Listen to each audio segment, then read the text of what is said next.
आइए ट्रिग्नोमेट्री का क्वेश्चन करते हैं। बोला गया है from A point on the ground. Trigonometry में राइट एंगल ट्रायंगल बन गया सही से, आपका आंसर बन जाएगा। From A point on the ground, तो ये ग्राउंड बना लीजिए, ये ग्राउंड है। From A point on the ground, मान लिया कहीं पे एक पॉइंट ले लिया, मान लिया कि यहीं पे एक पॉइंट ले लिया, clear.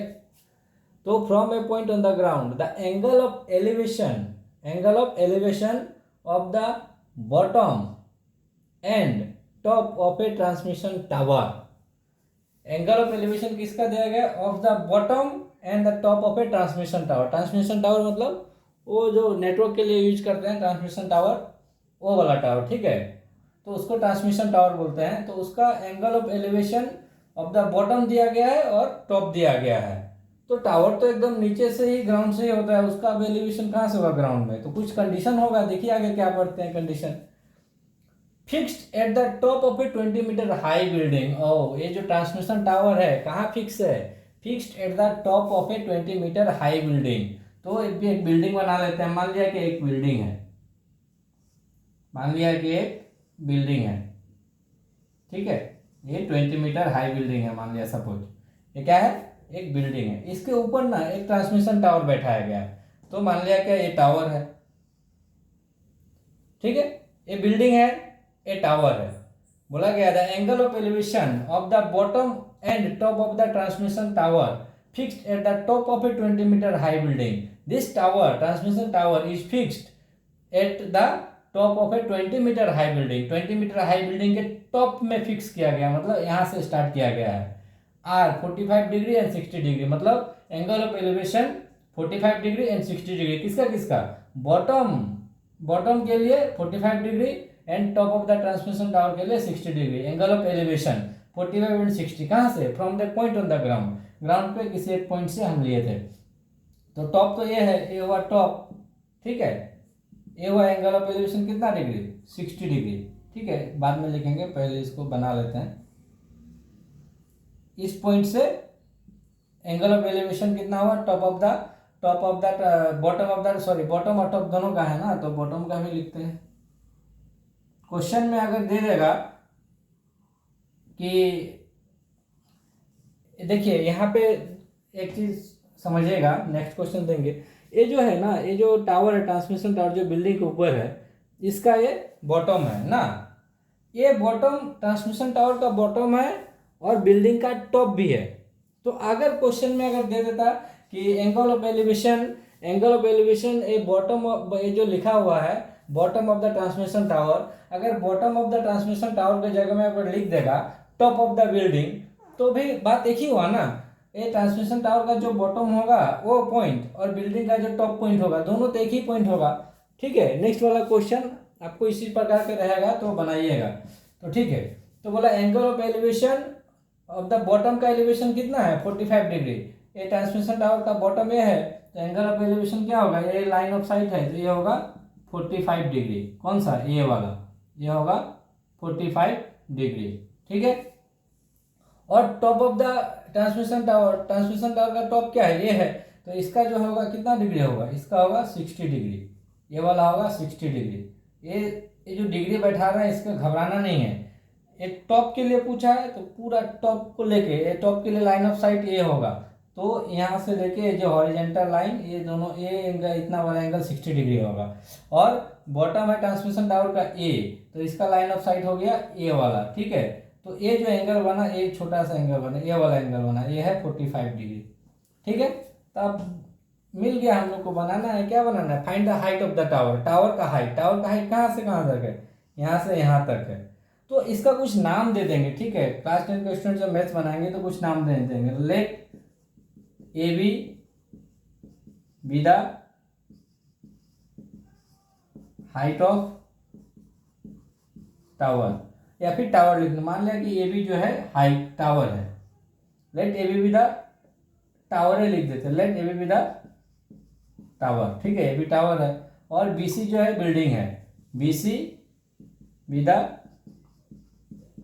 Building, B C building है, ठीक है। और इस पॉइंट का भी, तो ग्राउंड पे जो पॉइंट उसका भी कुछ नाम, मान लिया डी नाम दे दिया।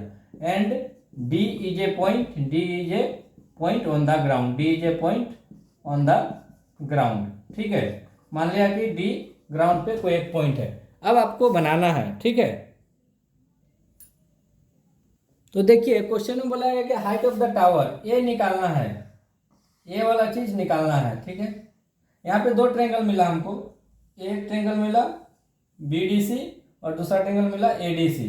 अब बात है क्या, हम क्या यूज करेंगे, टेन यूज करें ना साइन यूज करें ना कोस यूज करें। देखिए क्यों, कौन सा यूज करें यहाँ पे डिसाइड हो जाएगा। ये दोनों ट्रेंगल के लिए जो हाइपोटेन्यूज है, इस ट्रेंगल के लिए जो हाइपोटेन्यूज है वो, और इस ट्रेंगल के लिए हाइपोटेन्यूज जो है वो, दोनों अलग अलग है, तो हमको सुविधा नहीं होगा।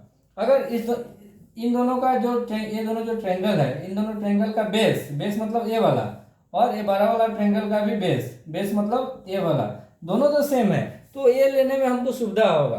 और ये क्या है, ये परपेंडिकुलर है, तो परपेंडिकुलर और बेस किस में आता है, 10 में आता है। तो ये देखिए इन ट्रेंगल, अब अलग अलग ट्रेंगल ले लेते हैं। ठीक है, दो ट्रेंगल ले लेते हैं, दोनों का अलग अलग लिखते हैं। देखो इन ट्रेंगल, मान लिया कि एक बड़ा वाला ट्रेंगल ले लिए ADC, इन ट्रेंगल ADC 10, बड़ा वाला ट्रेंगल के लिए एंगल क्या है, बड़ा वाला ट्रेंगल के लिए 60 है, तो 10 60 डिग्री इक्वल टू क्या हो जाएगा, 10 का फॉर्मूला क्या है, टर्न परमानेंटली ब्राउन, परमानेंटली मतलब परपेंडिकुलर, तो 10 ADC के लिए परपेंडिकुलर क्या है AC, और बेस क्या है CD है। 10 60 का वैल्यू कितना होता है, 10 60 का वैल्यू √3 होता है। AC तो दिया नहीं है, लेकिन BC दिया गया है, BC कितना है 20 मीटर। तो AC को हम लोग दो पार्ट में डिवाइड कर सकते हैं, AC मतलब AC मतलब AB प्लस BC।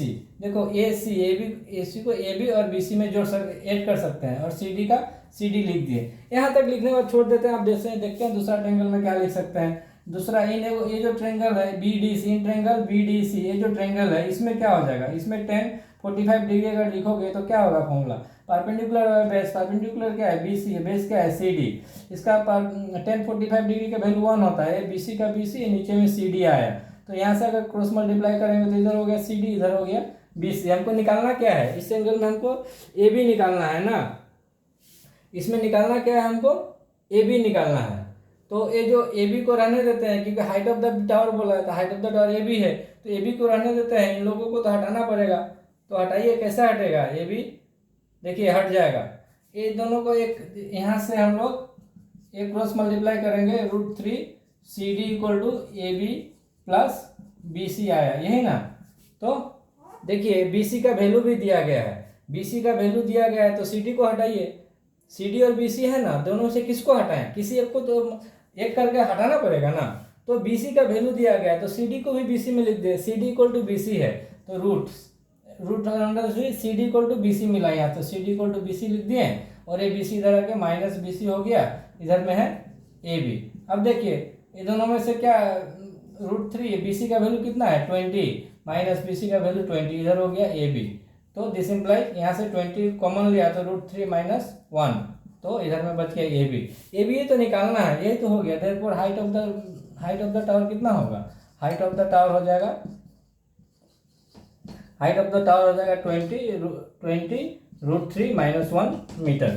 समझने के लिए कुछ नहीं है, दो ट्रेंगल है, दोनों को लिखेंगे, उसके बाद अपना वो तो उसके बाद खुद से समझ के बनाना पड़ेगा, उपाय नहीं है, कौन कहाँ पे वैल्यू क्या पुट करेंगे वो आपको देखना पड़ेगा। लेकिन ये जो ट्रेंगल बना रहे हैं, ट्रेंगल सही होना चाहिए, ये ट्रेंगल से गलत होगा तो नहीं बनेगा। ठीक है, इस सेम टाइप का क्वेश्चन और के भी लिख देते हैं, बनाइएगा। ये बड़ा वाला ट्रेंगल के लिए ये परपेंडिकुलर ये बड़ा वाला होगा, बेस सेम होगा, छोटा वाला ट्रेंगल के लिए परपेंडिकुलर बिल्डिंग हो जाएगा, बेस सेम होगा।